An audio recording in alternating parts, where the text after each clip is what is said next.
El pasado 4 de mayo de 2025, los espectadores del programa Fiesta fueron testigos de un episodio que, sin previo aviso, alteró el curso del relato mediático que hasta ahora conocíamos sobre una de las figuras más polémicas de la televisión reciente, Ana María Aldón. En una intervención inesperada, la exmujer de Ortega Cano pronunció unas palabras que dejaron perplejos tanto a colaboradores como a la audiencia. En un tono mesurado, contenido y calculadamente emotivo, Ana María pidió disculpas públicamente y se refirió directamente a Gloria Camila Ortega, con quien ha protagonizado durante años un enfrentamiento mediático constante, envuelto en tensiones familiares, apariciones televisivas y reproches cruzados. La sorpresa fue mayúscula no solo por el contenido de sus palabras, sino por el momento elegido para pronunciarlas. En medio de una emisión aparentemente rutinaria del programa presentado por María Verdú, sin que nadie lo anticipara ni lo solicitara. Y es precisamente eso lo que ha llevado a muchos a preguntarse si este gesto tan aparentemente humilde responde a un verdadero acto de arrepentimiento o si, por el contrario, es un movimiento frío, milimétrico, con una intención muy concreta: reposicionarse como figura víctima y sensible ante el ojo público. Ana María Aldón ha construido durante los últimos años una narrativa televisiva marcada por el sufrimiento, el sacrificio y la lucha personal. Desde su aparición en diferentes platós hasta sus intervenciones en realities, su relato ha girado en torno a una idea recurrente: la de una mujer que ha sido silenciada, incomprendida y utilizada. En este nuevo capítulo, esa idea se mantiene, pero con un giro. Ahora no solo busca comprensión, sino redención. Por eso, no sorprendió que en medio de su intervención reapareciera la palabra víctima, esta vez no para referirse exclusivamente a sí misma, sino para incluir también, de forma calculadamente ambigua, a Gloria Camila. La frase "ambas fuimos víctimas de una misma situación" fue dicha con suavidad, como si intentara envolver la crítica con un manto de empatía. Pero debajo de esa supuesta muestra de entendimiento, se esconde una nueva estrategia discursiva. Al equiparar su sufrimiento con el de Gloria, Ana María no solo se exculpa, sino que redefine el relato para que ambas figuras compartan un pasado de dolor, desdibujando así su propia responsabilidad en el conflicto. Es un movimiento inteligente, sin duda, porque en lugar de pedir perdón desde la autocrítica, lo hace desde una aparente comprensión común que suaviza el conflicto sin realmente asumir culpa.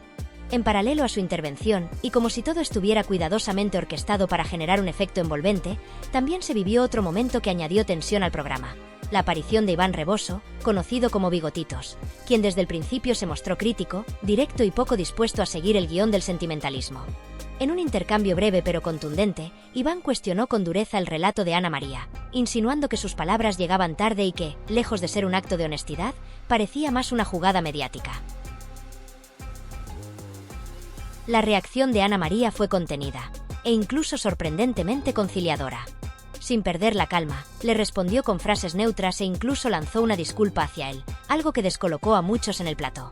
Y aunque algunos lo vieron como un acto de madurez, para otros fue simplemente una forma de evitar el choque directo en un momento en el que estaba construyendo una imagen de templanza emocional. Porque si algo ha aprendido Ana María Aldón a lo largo de su carrera mediática, es que en televisión no solo importa lo que se dice, sino cómo y cuándo se dice. Pero lo que realmente elevó la temperatura del debate fue la intervención, posterior al programa, de Sofía Sueskun. La influencer y actual pareja de Kiko Jiménez salió en defensa de su novio, quien también estuvo presente en ese mismo plató y que, según ella, fue víctima de una especie de juicio mediático camuflado de entrevista. Sofía aseguró que el tono de los colaboradores fue ofensivo, que las intervenciones estaban cargadas de sesgo y que no se permitió a Kiko expresarse libremente. Lo describió como un uno contra todos, donde cualquier intento por matizar sus palabras era automáticamente interrumpido o ridiculizado. Este tipo de discursos, en los que se apela al desequilibrio de fuerzas para victimizar al personaje propio, ya no resultan novedosos en televisión, pero siguen siendo eficaces. La audiencia se divide entre quienes compran la narrativa y quienes la rechazan, y esa polarización es, precisamente, lo que mantiene vivos estos relatos semana tras semana. En el caso de Kiko, no es la primera vez que se le presenta como un incomprendido, como alguien que, pese a todo, sigue hablando con valentía. Pero lo cierto es que lleva años en el foco mediático, y en ese tiempo ha demostrado manejar con destreza los códigos del espectáculo televisivo. Lo que resulta llamativo es que, mientras todo esto ocurría, Ana María mantenía su postura, la de una mujer que, supuestamente, ya no necesita contar nada, pero que al mismo tiempo sigue alimentando el relato público con insinuaciones y reflexiones disfrazadas de serenidad. La contradicción es evidente. Afirma haber superado la etapa del conflicto, pero vuelve a ella con un discurso cargado de elementos emocionales y posicionamientos indirectos que siguen señalando a los mismos de siempre. En uno de los instantes que más resonancia generó durante la emisión, Ana María Aldón pronunció una frase que, en apariencia, buscaba marcar un punto final en una etapa conflictiva. Yo nunca he querido hacerle daño a nadie. Con esas palabras, envueltas en una entonación serena, casi maternal, intentó proyectar una imagen de pacificadora, de mujer que ya ha superado viejos rencores y que solo busca cerrar capítulos desde la calma. Sin embargo, como suele ocurrir en sus intervenciones, la aparente neutralidad duró poco. Apenas unos segundos después, deslizó una reflexión envenenada, cuidadosamente formulada, en la que sugería que ciertas personas habían utilizado la figura de Ortega Cano, su exmarido, como un instrumento para obtener notoriedad pública. Lo hizo sin alzar la voz, sin señalar directamente, sin dar nombres. Pero en televisión, cuando no se nombra a alguien, muchas veces se le identifica con más claridad aún. La insinuación flotó en el aire, pesada, evidente. Todos en el plató sabían a quién iba dirigida. Gloria Camila. Este tipo de ambigüedad calculada no es nueva en Ana María. Al contrario, se ha convertido en uno de sus principales recursos narrativos. Es experta en bordear el conflicto sin adentrarse de lleno, en lanzar la piedra con delicadeza y luego esconder la mano con elegancia. Sus declaraciones nunca son del todo tajantes, pero sí lo suficientemente sugerentes como para que la interpretación quede en manos del espectador, del tertuliano, del titular de prensa del día siguiente. Esa habilidad para caminar siempre en los matices, en los márgenes de la polémica sin comprometerse del todo, es una de las razones por las que ha conseguido mantenerse relevante en un medio que castiga la repetición y el desgaste de imagen. Ana María no grita, no se victimiza abiertamente, pero tampoco cede ni se rinde. Juega en el terreno de las insinuaciones, donde todo se puede decir sin decirlo. Y es que su estrategia comunicativa, lejos de ser improvisada, parece estar cuidadosamente orquestada. En cada gesto, en cada pausa, en cada palabra aparentemente casual, hay una intencionalidad precisa. Su forma de expresarse evita las afirmaciones rotundas, y eso le permite modificar su relato a medida que el tiempo pasa. Hoy puede presentarse como alguien conciliadora, mañana como alguien dolida, pasado como alguien comprensiva, y todas esas versiones conviven sin contradecirse directamente. En la frase dirigida a Gloria Camila, la sutileza del mensaje esconde una acusación directa. Tú sí has utilizado a tu padre para tu beneficio, no yo. Y lo hace mientras se coloca en el rol de quien ha sido silenciada, manipulada y, en última instancia, injustamente juzgada. Este tipo de relato, envuelto en ambigüedad emocional, tiene un poder enorme en el medio televisivo. Lo que parece un simple comentario, una frase lanzada al paso, en realidad opera como una herramienta de reposicionamiento personal. Ana María no busca el enfrentamiento directo, busca algo más duradero. Quedarse en la conversación, en la mente del espectador, en el centro de una trama que, sin ella, se diluiría. Por eso, el contexto en el que se producen sus declaraciones es fundamental. No estamos hablando de una entrevista periodística ni de una charla privada filtrada. Estamos hablando de un plató, de cámaras encendidas, de luces calculadas, de silencios dramáticos y reacciones predecibles. Un escenario donde todo está dispuesto para convertir una frase, una mirada o un gesto en contenido emocionalmente rentable. La escena global que presenciamos fue el reflejo de una maquinaria perfectamente engrasada. A simple vista, parecía un espacio para la reconciliación, para el entendimiento. Pero debajo de esa capa superficial se escondía un guión no escrito que se repite una y otra vez. Figuras públicas que intercambian frases cargadas de doble sentido, que simulan una conversación sincera mientras protegen cuidadosamente sus propias agendas personales. El cruce de palabras entre Ana María y el resto de colaboradores fue eso, un juego de insinuaciones donde el drama se sirve en pequeñas dosis, lo justo para mantener la atención, lo suficiente para generar debate. La televisión, en su forma más cruda, no premia a quien dice la verdad, sino a quien sabe mantener el interés. Y en ese terreno, Ana María Aldón se ha convertido en una auténtica maestra. Su transición del personaje secundario que acompañaba a Ortega Cano a protagonista de su propio relato ha sido lenta pero imparable. Hoy ya no necesita hablar constantemente de su relación pasada para captar la atención. Le basta con una frase bien colocada, con un silencio que lo dice todo o con un gesto que deja entrever que aún queda algo por decir. Su estrategia no es la confrontación directa, sino la sugerencia constante de que hay una verdad que todavía no se ha contado y que ella, en algún momento, podría revelarla. Esa es su fuerza, mantener siempre abierta la posibilidad de una nueva versión de los hechos. No porque cambie lo que ocurrió, sino porque ella sabe que en el espectáculo de la televisión lo importante no es lo que pasó, sino cómo se cuenta. Y mientras haya un público dispuesto a escuchar, a debatir, a opinar en redes, Ana María seguirá siendo relevante. Ha entendido, como pocas, que la reinvención no consiste en cambiar de historia, sino en cambiar la forma de contarla. Y eso implica dosificar la emoción, alternar entre la vulnerabilidad y la firmeza, y sobre todo, no cerrar nunca del todo el relato. Por eso, como espectadores, la verdadera pregunta no debería ser si creemos o no en la sinceridad de sus palabras. La cuestión es otra. ¿Estamos dispuestos a seguir alimentando una narrativa que, aunque se disfraza de honestidad, está construida con los mismos mecanismos de siempre? Porque lo que nos ofrece Ana María no es tanto una confesión como un espectáculo emocional disfrazado de intimidad. Un producto televisivo cuidadosamente elaborado para despertar empatía, para generar debate, para seguir vendiendo presencia en pantalla. Y ahí radica su mayor éxito, en hacernos sentir que estamos presenciando algo auténtico, cuando en realidad estamos siendo parte de una historia escrita con la tinta del entretenimiento. Así, mientras unos la aplauden por su supuesta evolución personal y otros la critican por sus continuas contradicciones, Ana María Aldón continúa, imperturbable, navegando entre aguas turbias pero siempre controladas. En esa ambigüedad emocional donde nada es definitivo y todo puede reinterpretarse. Y en ese arte, el de no decirlo todo, pero insinuarlo todo, ha demostrado ser, sin lugar a dudas, una de las figuras más inteligentes del universo televisivo contemporáneo. A veces, las emociones que creemos enterradas resurgen cuando menos lo esperamos.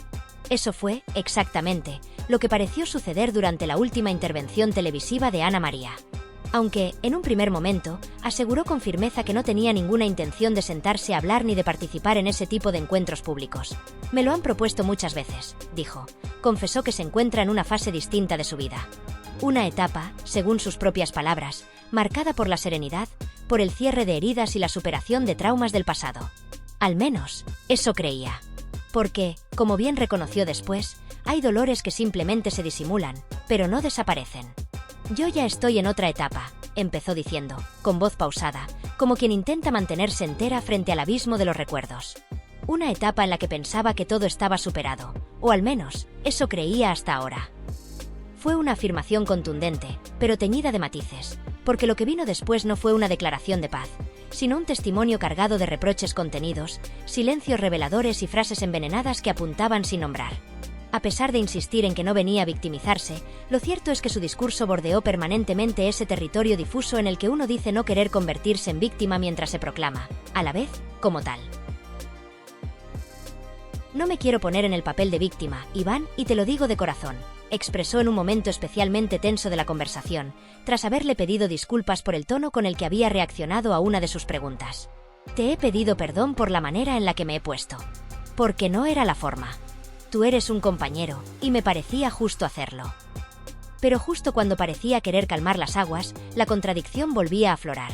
Ahora bien, cuando tú me formulas la pregunta de determinada manera, es inevitable que me sienta atacada. Y sí, me molesta que digas que me hago la víctima, porque yo no me la hago, yo he sido una víctima. Como lo han sido muchos otros. Esa declaración dejó atónitos a varios de los presentes.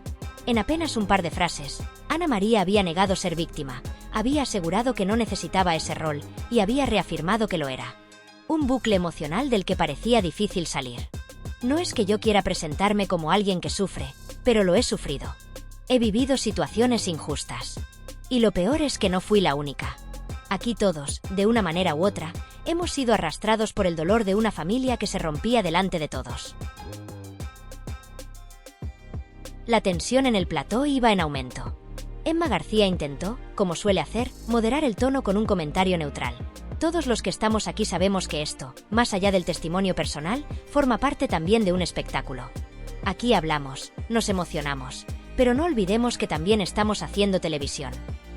Pero esas palabras, lejos de desinflar el ambiente, parecieron avivar el fuego de la incomodidad.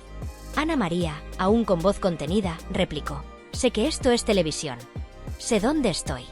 Pero también creo que es legítimo usar este espacio para responder. No vengo a atacar a nadie, pero tampoco puedo seguir callando». Uno de los momentos más incómodos de la noche llegó cuando Luis Royan tomó la palabra con la franqueza que lo caracteriza. «Aquí hay algo que siempre me ha chirriado», dijo. «¿Por qué nunca se habla del trato que parte de la familia de tu exmarido ha tenido hacia ti? Porque tú, Ana María, eres la madre del hermano de Gloria Camila. Y por esa simple razón, merecías un respeto que no siempre has recibido. El comentario provocó un revuelo evidente. Hubo miradas esquivas, silencios largos y una incomodidad generalizada. Pero Ana María, lejos de rehuir el tema, recogió el guante con entereza. Yo he respetado a todos, a cada persona que formaba parte de esa familia. Nunca he pretendido imponerme, ni reclamar nada que no me correspondiera. Simplemente quería que se me reconociera mi lugar. Y él, mientras estuve con él, me lo daba. A lo largo de su intervención, dejó claro que había intentado mantenerse al margen durante mucho tiempo.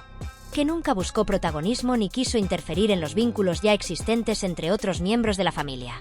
Pero también dejó caer, sin nombrar directamente, que no todos hicieron lo mismo con ella. Que hubo palabras fuera de cámaras, comentarios malintencionados y posicionamientos que la hirieron profundamente. Luis volvió a intervenir, elevando aún más el tono del debate. Me encantaría que, con la misma contundencia con la que se te cuestiona a ti, alguien también se atreviera a decir que desde el entorno familiar más cercano a tu exmarido también se han dicho cosas terribles. Y no lo digo por crear división, sino por justicia. El plató estaba en silencio. Un silencio que no era vacío, sino denso, cargado, casi eléctrico. Todos sabían que, aunque las palabras iban dirigidas a una situación concreta, había una presencia flotando en el aire, como un eco que nadie se atrevía a nombrar en voz alta. Esa figura era la de Gloria Camila. Aunque su nombre no se pronunció en ningún momento de forma explícita, su sombra se proyectaba con fuerza sobre cada intervención, cada gesto, cada matiz del relato que Ana María estaba decidida a compartir. No es necesario nombrar a alguien para hablar de esa persona. Basta con una pausa, un giro de mirada, una frase abierta a interpretación. Y eso fue precisamente lo que ocurrió durante la intervención de Ana María. Su discurso fue como una danza entre la prudencia y la insinuación, entre el respeto y la reivindicación personal. No buscaba el enfrentamiento directo, pero tampoco se refugió en la pasividad. Su relato se construyó desde esa delgada línea en la que la memoria personal y la verdad emocional se entrelazan para formar algo que va más allá del simple testimonio. Emma, con su tono conciliador habitual, intentó aportar un punto de equilibrio a una conversación que empezaba a volverse incómoda. Con una mirada serena y palabras medidas, recordó que todos aquí han tenido la oportunidad de expresarse. Gloria lo hizo hace 2 viernes. Hoy le toca a Ana María compartir su parte de la historia. Y eso, nos guste más o menos, es igual de válido. Porque esto no se trata de repartir culpas, sino de permitir que todas las voces sean escuchadas. Era una frase aparentemente simple, pero necesaria.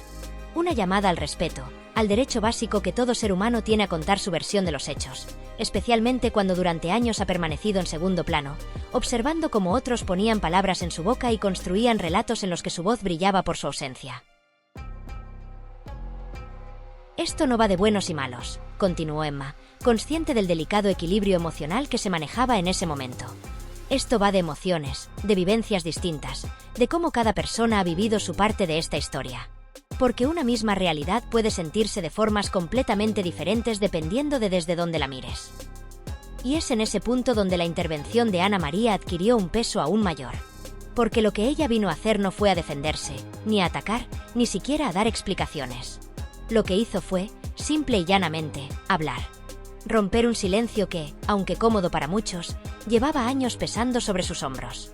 Y lo hizo sin alzar la voz, sin estridencias, sin necesidad de dramatismos. Lo hizo con la fuerza de quien ha esperado demasiado para decir lo que lleva dentro. Yo no he venido aquí para acusar a nadie, dijo en un momento de profunda sinceridad. He venido para contar mi parte, para hablar de lo que viví, de lo que sentí. Porque cuando uno calla durante demasiado tiempo, corre el riesgo de convertirse en cómplice de una historia que no le pertenece. Esa frase, pronunciada con una serenidad que contrastaba con la intensidad de su contenido, fue como un disparo en medio del silencio. No por su agresividad, sino por su verdad.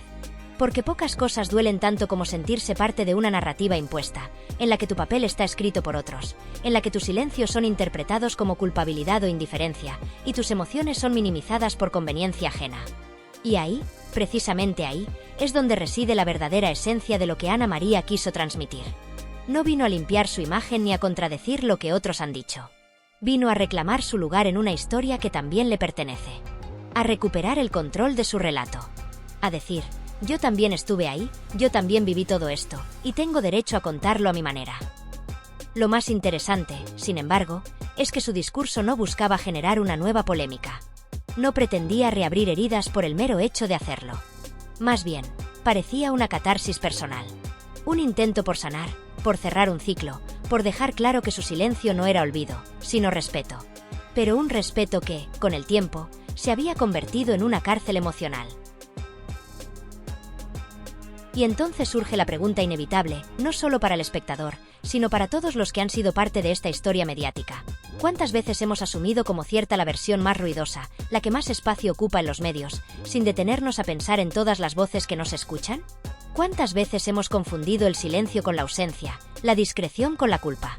En este caso, Ana María ha demostrado que no hace falta recurrir al escándalo ni a la victimización para mantenerse vigente. Su fuerza está en su templanza, en su capacidad para sostener la mirada mientras cuenta lo que otros preferirían que siguiera guardando. Y en un entorno donde la verdad se mide en aplausos, likes y trending topics, ella ha optado por otra vía, la de la coherencia personal. Pero esa elección no es fácil. Porque cada vez que habla, cada vez que cuenta una nueva parte de su historia, lo hace sabiendo que será juzgada, que se le pondrán etiquetas, que algunos la acusarán de oportunismo y otros de falsedad. Y aún así, lo hace. Porque entiende que hay heridas que solo cicatrizan cuando se nombran. Y porque, al fin y al cabo, el derecho a contar su verdad no necesita el permiso de nadie. Quizás por eso su intervención ha generado tanto impacto. Porque no es solo lo que dice, sino cómo lo dice. Con pausa. Con emoción contenida. Con la seguridad de quien ha vivido el dolor en silencio, pero ha decidido que ya no quiere seguir callando. Y, sobre todo, con la convicción de que contar su verdad, aunque duela, es un acto de dignidad. Y aquí, como espectadores, nos enfrentamos a nuestra propia responsabilidad. No se trata de elegir bando, ni de determinar quién tiene la razón absoluta. Se trata de comprender que, detrás de cada frase pronunciada en televisión, hay una persona real, con emociones, con contradicciones, con cicatrices que no se ven. Y que, a veces, el mayor acto de valentía no es enfrentarse a otros, sino a uno mismo. Porque, en el fondo, lo que Ana María ha hecho no es solo hablar. Es dar un paso hacia adelante, hacia una versión más auténtica de sí misma. Una versión que, aunque no cierre todas las heridas, al menos le permite dejar de cargar con un silencio que ya no le pertenece. Y eso, en un mundo donde el entretenimiento se construye sobre el dolor ajeno, es un gesto profundamente humano. Tan humano como valiente. Tan valiente como necesario.